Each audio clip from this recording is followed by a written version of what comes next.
Welcome back to the Transform Your Mind to Transform Your Life radio, podcast, and television show. I'm your host, Life Coach Marina Young, and sitting in the guest chair today is Abigail Damoah, author of She is Risen, From Destitute to Destiny. And we are going to be talking today on the topic, how to turn your pain into power. I hope you stick around because this is going to be a very interesting talk today about adversity and resilience and rising above it. So welcome, Abigail. Thank you very much, Berna. Lovely to be here. Yes, you're very welcome. Thank you for choosing my show to share your story and to talk about your book. All right, guys. So let me give you a short bio. It's very telling. So that you can, know a bit of where we're going to be going in this conversation. So after serving 5 years in a Florida state prison for a crime that she didn't commit, and then 2 years later being diagnosed with ulcerative colitis, I always mess up my words, colitis, and undergoing major surgery to remove most of her colon, Abigail learned one very important life lesson. You will find treasure in the darkest places if you simply change your perspective. During her incarceration, Abigail became a Christian and learned that life isn't just about her. She was surrounded by women who had endured the most horrific, traumatic childhoods and were now being victimized by the very system that was supposed to help them. She found the strength to end her pity party, opening her eyes to the immense suffering of others. She began to use her gifts to make an impact on the lives of the women she was housed with. It was during the worst season of her life that she experienced true peace, contentment, and fulfillment because she found her life's purpose. And it wasn't dependent on her circumstances. All right, so so here we have a whole bunch of adversity. We have being in prison, even if it's for a crime you do commit. It is very traumatic to be in that situation, especially when it is a crime that you didn't commit. It compounds it. And then, getting sick. I know I butchered up the ulcer. How do you say that word? Also, I find it difficult to say. Another one it's ulcerative colitis. Okay, all right, it's there. So you got it. And then being diagnosed with that and losing part of her colon. So awesome. So let's start off, Abigail, about talking about what happened. Why were you falsely? What is the story behind being sentenced to 12 years? I know you said you only spent 5 of those 12 years. And tell us how you survived that. Okay, so it had always been my dream to live in America. So I'm from the United Kingdom. And after I'd finished my undergraduate degree, I relocated to Atlanta, Georgia to study, to pursue an MBA. And I got an internship in Florida. I moved down to Florida and I met a man. And one night he called and, wanting to go out, to a nightclub. And I agreed. He came and picked me up, made our way to the nightclub. We ended up having a car accident where he was killed and I was seriously injured. Okay. It was the injuries, my injuries were so extensive that I spent over 6 weeks in the hospital. My parents at the time, I was young at the time, I was in my early 20s, and my parents at the time decided the best course of action would be to take me back to the UK, because there was no way I was going to be able to look after myself, in the state that I was in. So, that's what we did. Moved back to the UK, I recuperated, I got back on my feet. And then in 2011, the state of Florida issued an extradition warrant for my arrest. I'd been charged with vehicular homicide. The legal kind of definition for that is reckless driving. So I was accused of driving in such a dangerous manner that would have caused death or great bodily harm to another. During my while I was waiting for the extradition, I began to study the law surrounding my case and discovered that actually I should never have been charged with a crime in the first place. The state of Florida had sent over the deposition, the discovery, and it had a very detailed chronology of exactly what happened. And one of the things that should have exonerated me from the beginning was the fact that the road was under reconstruction at the time. So they had taken down all the speed signs and they'd taken down all the warning signs that the structure of the road was about to change. And if you're not familiar with that road, you will not know that you need to slow down. So when the accident happened, a curb all of a sudden came up and I hit the curb and the car ended up flipping over and going into a tree. So based on that alone, I should never have been charged with a crime. But if you know anything about the law in the United States, sometimes it can be a bit on the corrupt side, right? And so now they have started this narrative. They put my whole face in the media. They needed to finish what they had started. So I was extradited to America, took the case to trial. I had a judge who had no legal integrity because of the way my case had been already portrayed in the media. She was determined to make an example out of me. So the trial was basically botched. I was found guilty, sentenced to 12 years Florida State Prison, and but eventually the case was dismissed, and here I am today. Wow! So I'm assuming you were driving.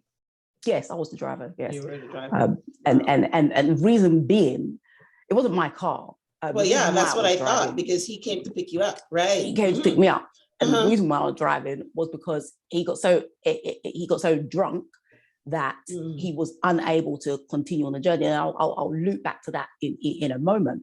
But I was at the wrong place at the wrong time, basically. Wow, that is definitely so sad. But I know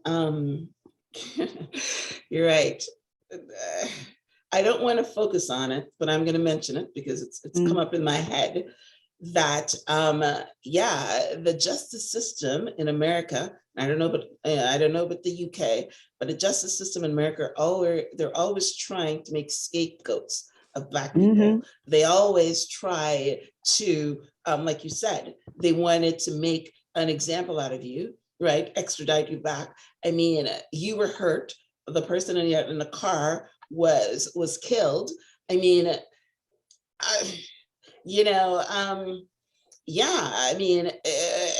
the road situation, you're right.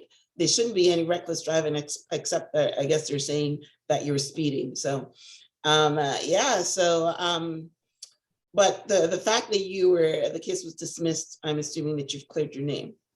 Yes, my name is completely clear. The sentence was vacated and I was released from the prison.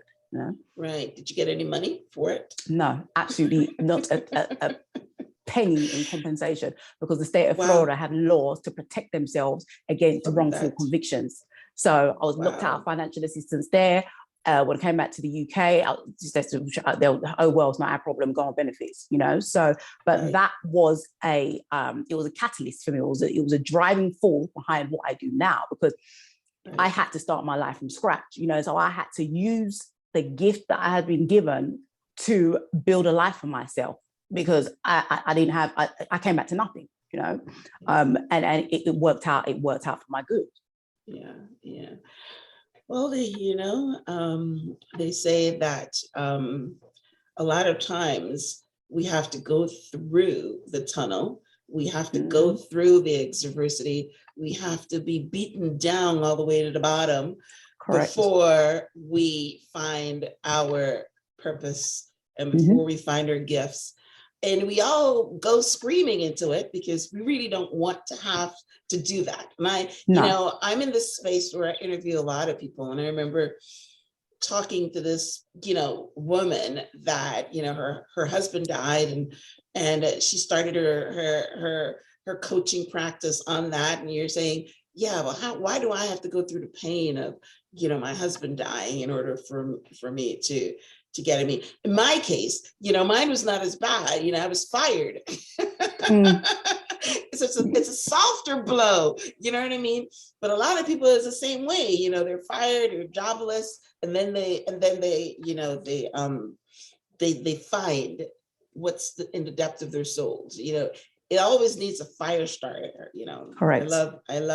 I'm just doing with Moses. You always need a fire starter to Mm-hmm. get the promises that's inside of you out.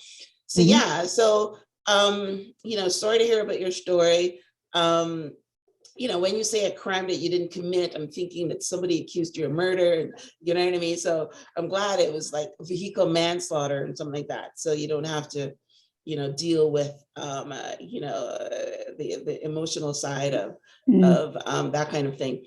All right, well, compounded on that, then you got sick 2 years later while you were in prison. So do you want to share that?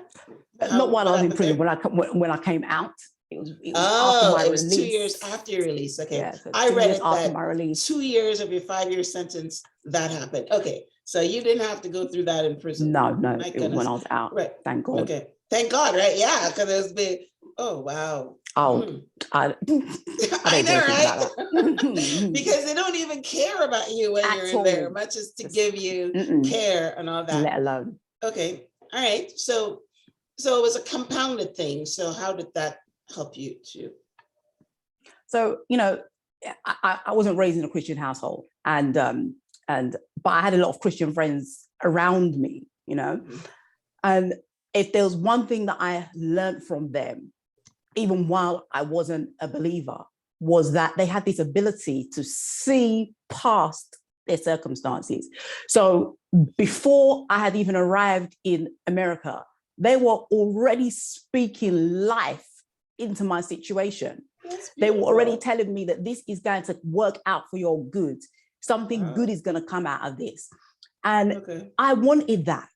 I wanted that ability to be able to say, okay, I'm going through this, but I know that in the end, it's going to work out for my good. And it wasn't until, I became a Christian and I began to read the Bible and I began to apply those principles that I was strengthened in that area, and God gave me a perspective that enabled me to see things through his eyes, and it gave me the ability to step outside of myself.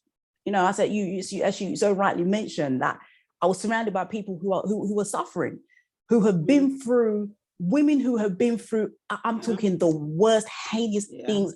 And my heart began to break for these women.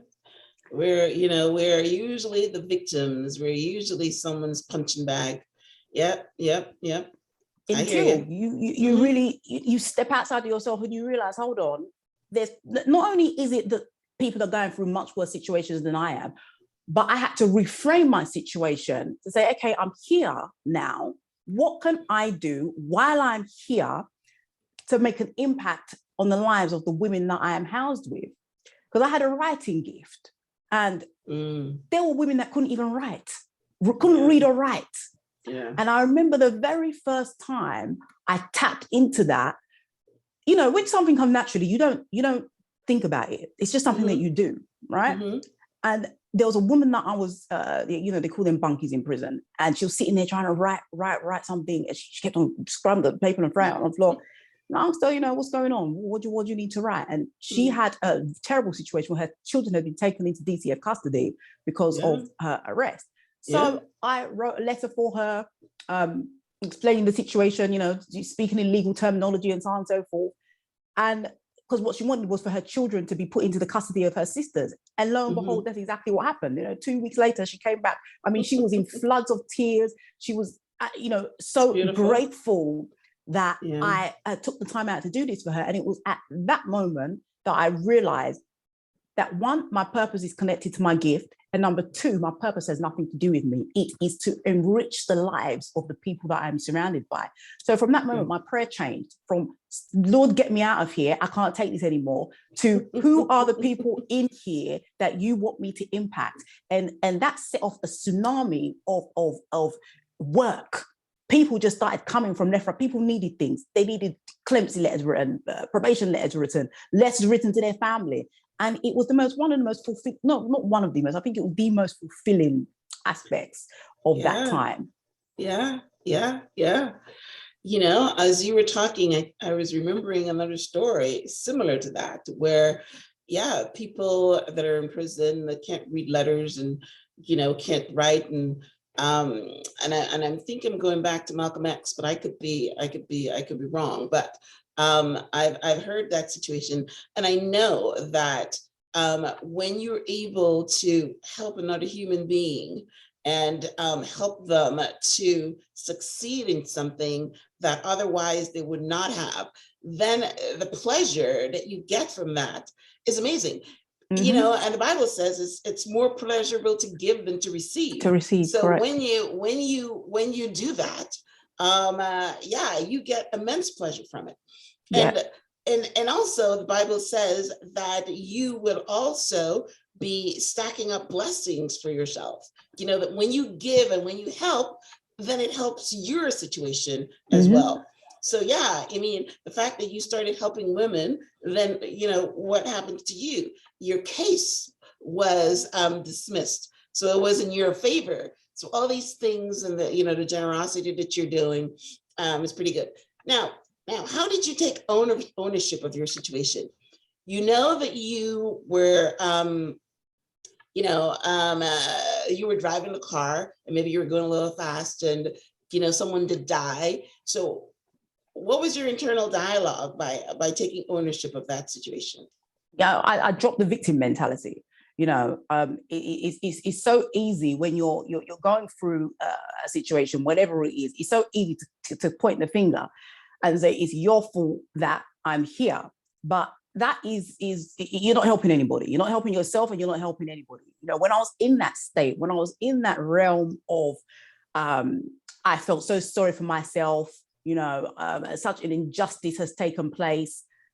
I was depressed. I was in a place of desolation. I couldn't sleep at night. I had no peace. But the moment I relinquished that, and I came to the revelation that no, it wasn't the state of Florida that put me here to punish me.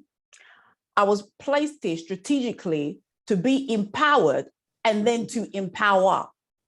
Right? So once my mindset changed, and it goes all the way back to stepping outside of yourself, I was able to say, right, I am going to use this situation. I want to use the time that I'm here to, number one, become the best person that I can become. And number two, help as many people as I can while I'm in here.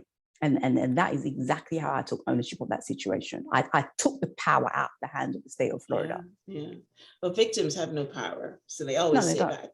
In my book, I have a special chapter on victims because, you don't know, but, my story was that I was abused as a child and, I never used that story as a victim. In fact, what I call it is becoming a player, like you are playing a game of blackjack and the cards that you're dealt are bad cards, but people use those same bad cards and win because you become a player instead of becoming a victim.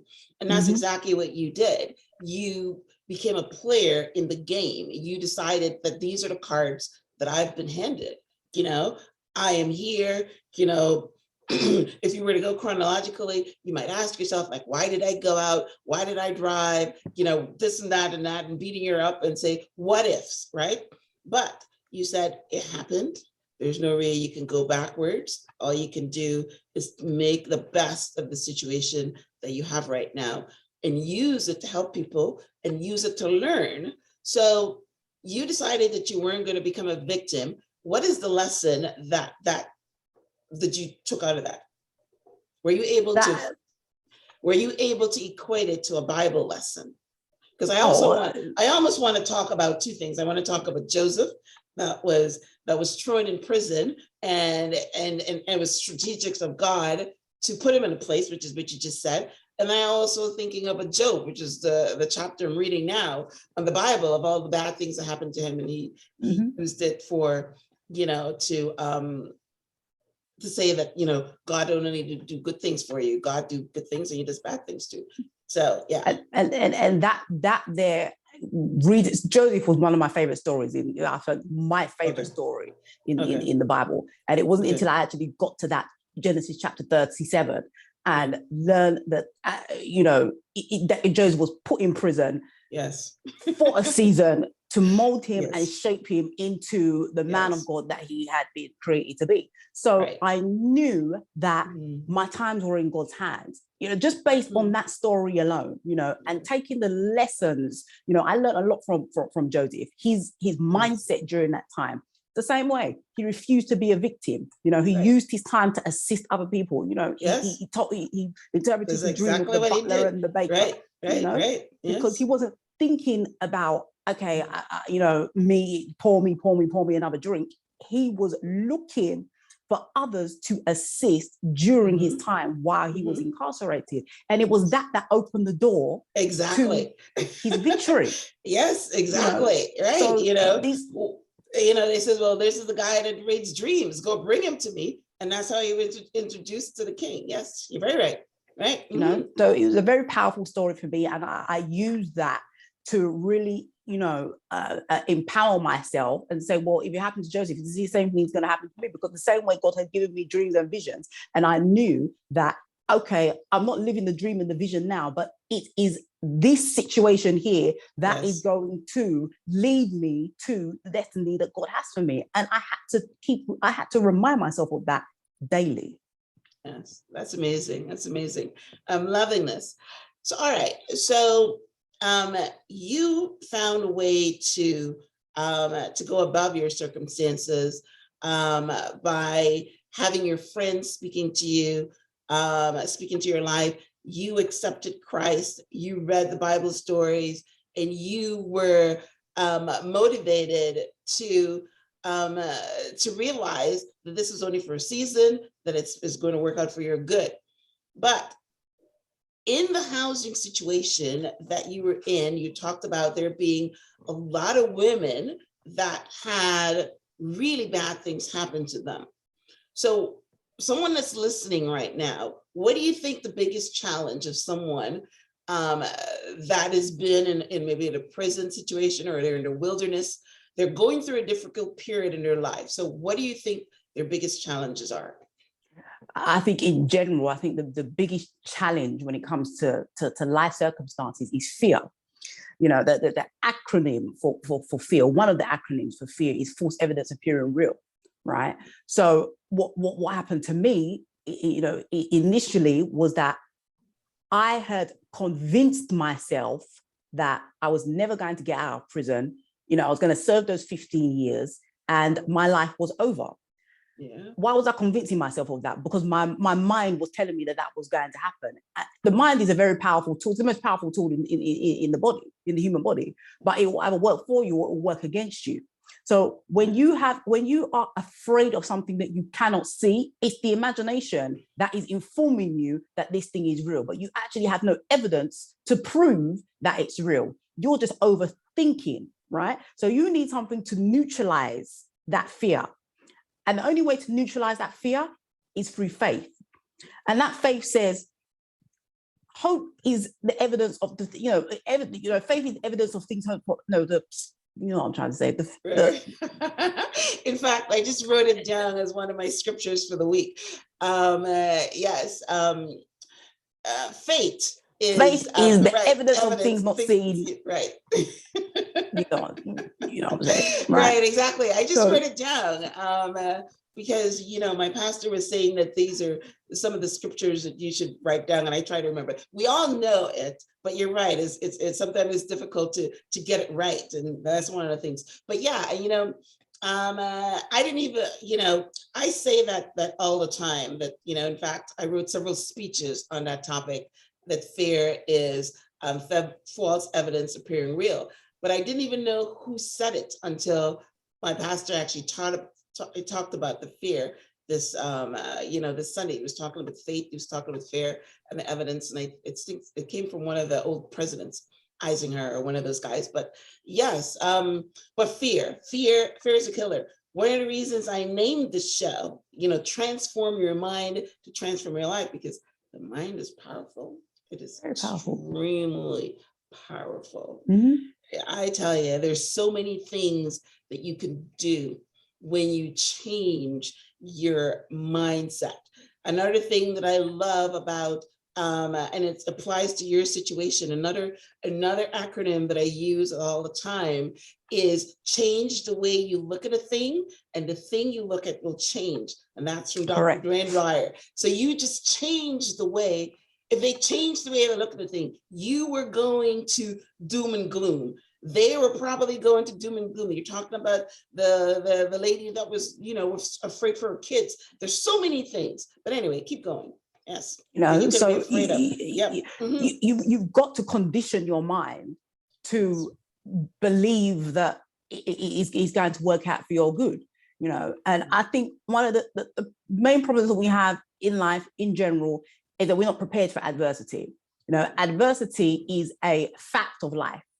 Can't escape from it. If there's one thing we know that we're going to experience adversity, right? But we go to school, we go to college, we learn all these different things. But do they equip us to face the realities of life? And one of those realities is that we are going to suffer, right? So how do you prepare yourself for adversity? You have to strengthen the mind. You have to strengthen the mind so that when the blows come, it's already been fortified, right? You already have a perspective that says, right, this is the situation that I'm in. In fact, I'm in this situation. What can this situation teach me?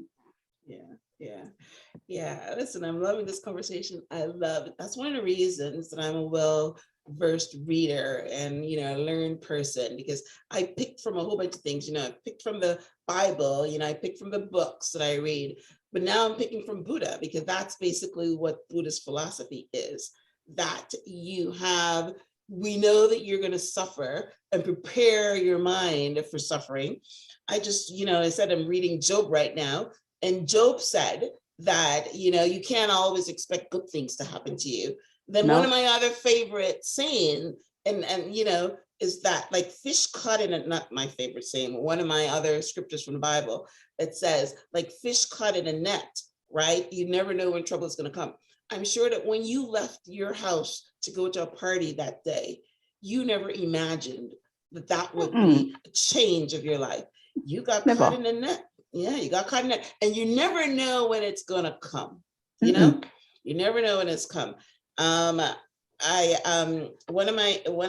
the guys that the guests that I interviewed on the show wrote a book about 15 cancer patients, and I was sending him a note this morning, and I said to him that one of the stories that moved me the most was, you can wake up, you're doing great, you're planning, you're healthy, you're fit, you go to the doctor, and the next thing you know, you got a cancer diagnosis. You know what I mean?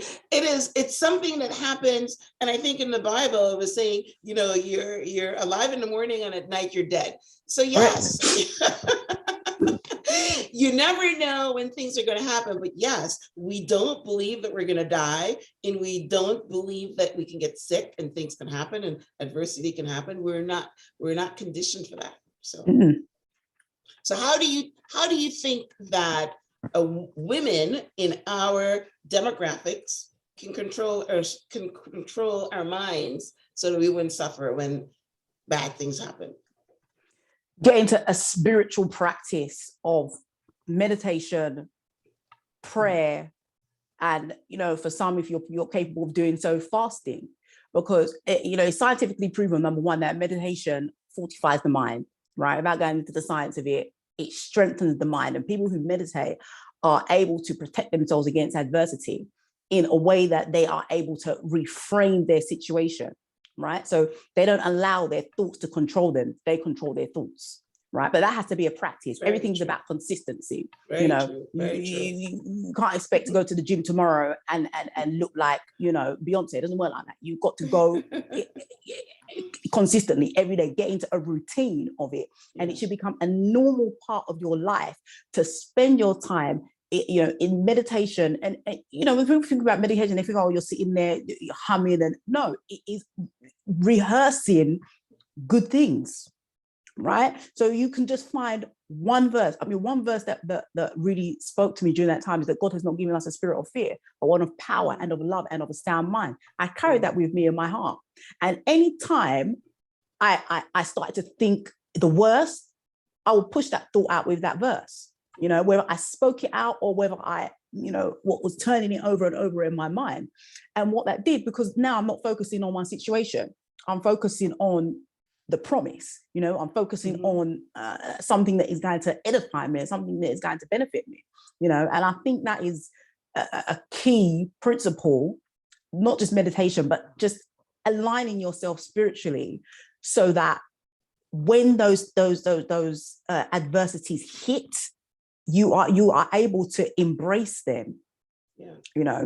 If you even think about somebody that trains physically, like a boxer, right? One of the things that they're trained to do, they're trained to condition the body, not just so that they can take the blows, but so they can embrace the blows, right? It only makes logical sense that when a blow is coming, you run from it, right? They don't run from it, they run into it, right? And the same principle applies to us spiritually. Don't run. The victory is not in running away from the battle, it's running into it.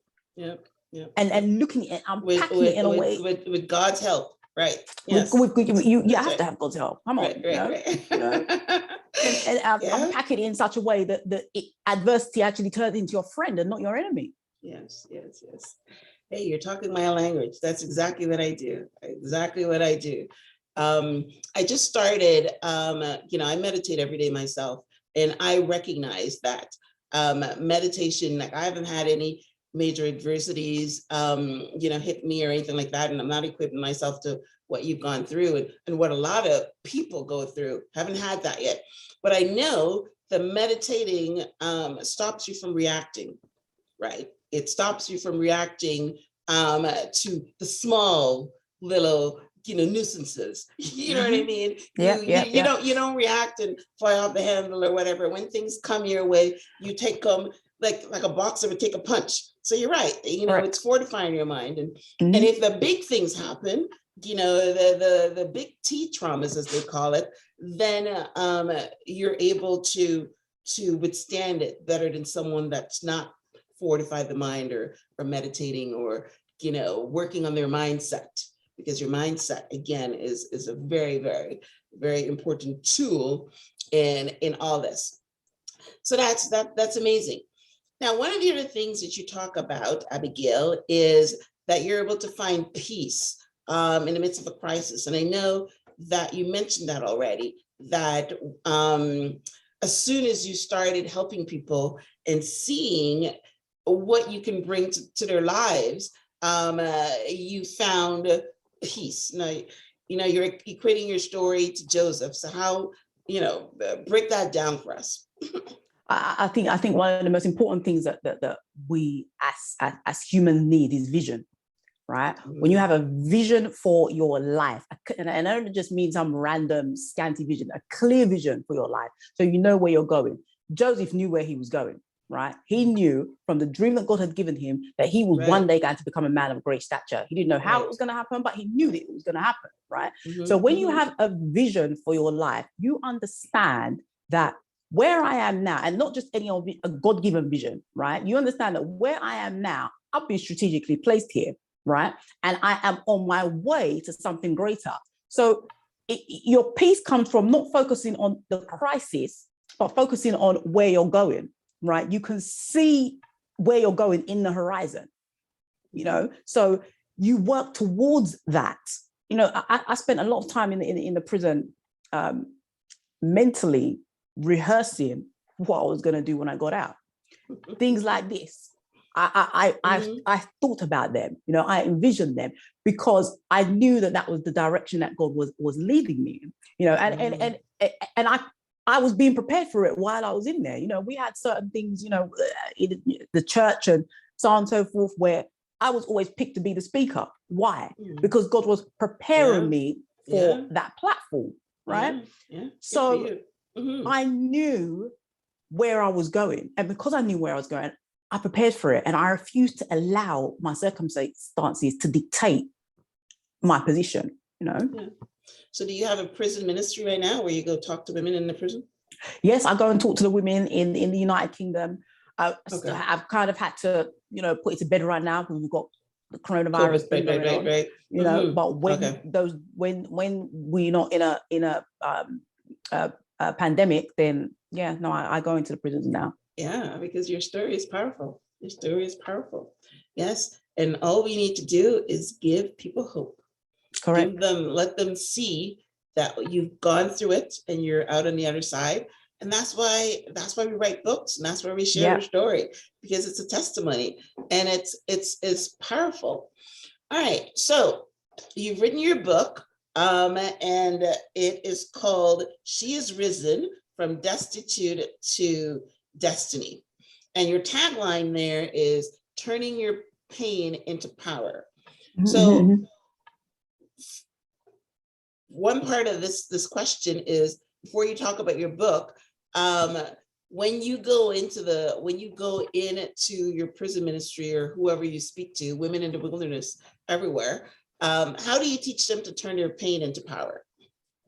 The 3-step process, and it starts with personal accountability. You know, you mentioned earlier that you know, I've probably spent a lot of time what ifing, you know, what if I hadn't gone out, what if I hadn't done this, what if I had done that. But the reality of the situation is that if I had not done the things that I gave the state of Florida access to me, right? So it started with me answering the phone and deciding, right, I was doing my dissertation at the time, right? I was supposed to be studying. I abandoned the studying to go out and have fun, right? That was the first thing that I did wrong. The second thing that I did wrong was get into a car with somebody that was intoxicated. You know, I should have had enough sense to know this is not a good idea, you know? So it was the small things, small decisions, looked like small decisions at the time, that walked me into a very, very bad situation. So the very first thing that I had to do was become self-aware. I had to look within and acknowledge the role that I had played in my situation. Yes, the state of Florida had falsely accused me of a crime, but would the state of Florida have known me if I hadn't have done X, Y, and Z? And I think that is a very, very, very important lesson to learn or to apply to your situation, because it's so, as we discussed earlier, it's so easy to play the blame game. It's so easy to say, I was abused, I was lied to, somebody stole from me, because it makes, you know, you don't have to accept any responsibility for your situation. But the bottom line is that we all make decisions in life, and the decisions that you do make, they are either going to make you or they're going to break you, right? So you have to get to a point where you stop blaming other people, you take personal accountability for your situation, and you move forward. You know, that's number one. Number two is knowing and understanding your purpose. What were you put on this earth to do? Why were you created? Once you understand that life is not about you, number one, that the gifts that were placed inside of you were placed inside of you for you to enrich the world that you live in, to inspire people, to make the world a better place, right? When you understand your why will get you out of bed in the morning when you don't feel like it. When I was in that prison, I had a why, you know, and it was that I knew that people were counting on me. People knew me as the person that they can go to and ask for help, the person they could go to ask for prayer, the person they could go, whatever. So there was this, I had this almost a burden, you know, and a burden in a good sense, that I know that there is somebody that needs to hear something from my mouth, or they need me to assist them with something. And I know that there was going to be some type of divine appointment throughout the day that was going to lead me to this person. And without a shadow of a doubt, that happened all the time. I never went a day without assisting somebody. You know, so you get to, at the end of the day, you lie down and you think to yourself, thank you for giving me the opportunity to be able to enrich somebody else's life. You know, so you're able to use something that, you know, should have destroyed you to actually not just build yourself up, but to build other people up. You know, and the final point is to learn how to reframe adversity. You know, I mentioned earlier that adversity is you should learn to see adversity as your friend and not your enemy. right? That pain is not there to destroy you. It's actually there to build you up. You know, going back to using a physical example of, you know, somebody that goes to the gym, you know, they know that they work out so intensively, doesn't feel good afterwards, but they know that they need that resistance in order for their muscles to grow. We need that resistance in order to grow. You know, you can't be in a state of perpetual well-being and expect anything good to come out of it. Everybody that has achieved anything great in life, they went through hell to get it. Yeah. Well, you know, it's really crazy as well. But one of my personal mantras is that just like an airplane needs resistance to take off the ground, we need resistance to you know, for us to move up our levels. And whenever I have resistance in my life, whether, you know, when I was working and you know, one door closed or something, I always knew that that was supposed to push me. And in fact, it did. Like I told you, one of my ways to get into what I'm doing now, and I'm doing the same thing as you, helping people, you know, helping them to transform their mind, because I know that a lot of women, you know, minority women live in the wilderness. And in order for them to get out of the wilderness, they have to change their mindset. They have to reframe. Correct. They have to use, and what helped me to go there is, yeah, I got fired from my job and I decided, well, hey, you know what? That is the resistance I needed to push me into what I needed to do. And that's basically how I got here. But yeah, you need resistance, you need adversity. Now we don't want it to be, you know, to fall all the way down to the bottom. But we don't choose it. We don't choose it. You know what I mean? Yeah, we come into this world with our purpose and our life path already predestined, you know, this concept. I know the plans I have for you, you know, since your mother's womb. Okay, so that's how they turn their pain into power, right? Great analogy. All right. So tell us about your book. Your book is called She Is Risen, From Destitute to Destiny. Why did you write it? And what do you want people to walk away, you know, after reading it? I mean, we talked about most of that during our conversation today, but if you want to just repeat it here, it would be great. You know, I wrote the book because I knew that I had a story to tell, you know, number one. And it wasn't a story of, you know, just focusing on a tragedy. It's a story of empowerment, you know. It's a story of how I started, you know, it's a memoir, you know, it goes back to my childhood. I unpacked a lot of things. I think that's very important, that you need to go back to, you know, why things are the way they are now. You know, you need to look into that and really try and work out and understand why you are the way you are now, you know. So I went through that process in the book, you know.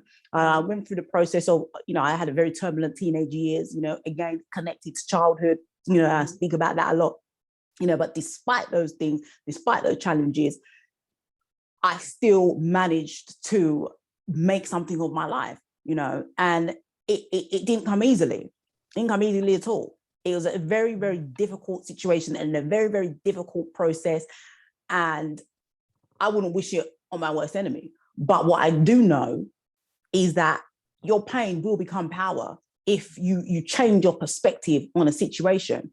That this book didn't, I could have not written this book. I could have so easily come out of prison and just felt sorry for myself and, you know, accepted government assistance.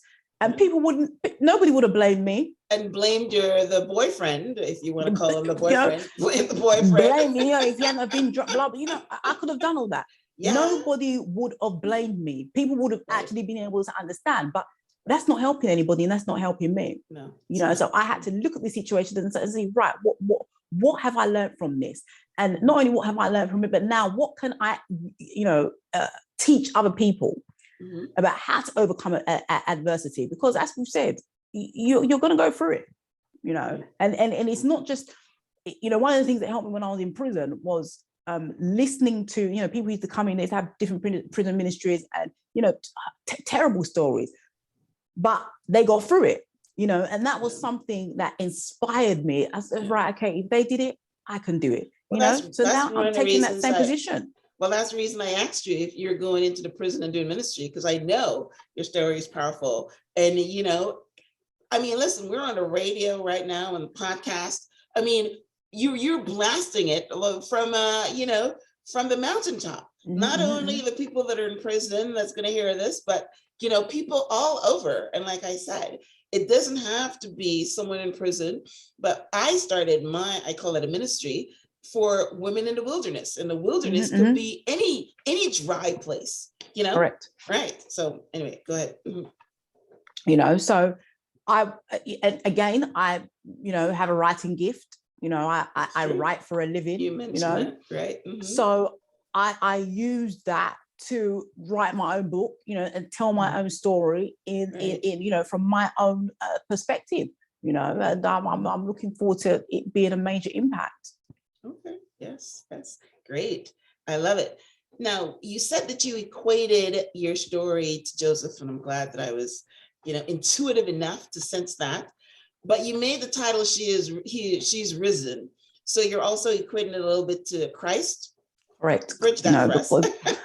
we in order to live, sometimes you've got to die, right? And okay. I walked into that prison, from destitute to destiny. I walked into that prison destitute. I walked into that prison a dead person. There was no life in me. I was so shrouded in fear. I was depressed. I was suicidal. I did not know how this thing was going to turn out, but I left risen. I left carrying destiny. And there was, if somebody had told me prior to me going in that I was going to come out this way, better than you went in, actually. I would have said, you're crazy. Better than when you picked up that call and decided to go to the club. You are better now than where you were there. So, I mean, you came out of prison better than there. So, wow. Exactly. Well, I'm glad that you did. And I'm also glad that you only had to do 5 years. And I know that 5 years sound minimal, but I know that when you're in that situation, the days are long, it is 5 years is a long, it seems like forever when you're in there, So yes, well, listen, Abigail, thank you so much for sharing your story. It was a powerful story. You speak well, you're very eloquent. And so not only do you have a writing gift, you have the speaking gift. And I'm glad that you were able to turn your pain into power. So thank you for sharing with my audience. It's definitely what I want to, kind of stories that I want to bring to my listeners, because, the target market, the target audience for this message is the people that I want to reach by telling them that once they transform their mind, stop being a victim, become a player, change the way you look at a thing, and the thing you look at would change. It could even be a wilderness in a bad marriage or bad relationship, or any place that's a dry place, that you can become powerful by becoming a player. Use that adversity, use, the small little gift that you have, and, and do something with it, and you will change, So thanks again. Listen, I want to thank you guys for tuning in to the Transform Your Mind to Transform Your Life radio, podcast, and television show. A transcript of my conversation with Abigail would be on the show page, which is blog.myhelps.us. If you're listening to this on iTunes, I would ask that you rate and review us, because every week I bring you powerful guests like Abigail. And if you rate us and review us, then we're able to reach a larger audience. So I thank you so much for your support. Thank you, Abigail, for sharing your story so powerfully. Before we wrap up, any last words? Yes, I would just like to say that adversity can be your greatest teacher if you change your perspective on it. One of the most powerful birds in nature is the eagle. And the eagle waits for the storm because they use the wind to push them to higher heights. Use your storm, use your adversity to push you to higher heights, because that is what it's designed for. That's beautiful. Yes, I have a podcast on there. I have a message that I wrote myself on the eagle, rising up against the storm. And the message there was to become an eagle and not become a chicken that pecks on the ground. Yeah. Use the storm and fly above the storm. Awesome, awesome, awesome. All right. Well, listen, this was powerful. This was awesome. Thank you so much, Abigail. Thank you so much for having me. Thank you. You're very welcome. And until next time, blessings. Take care.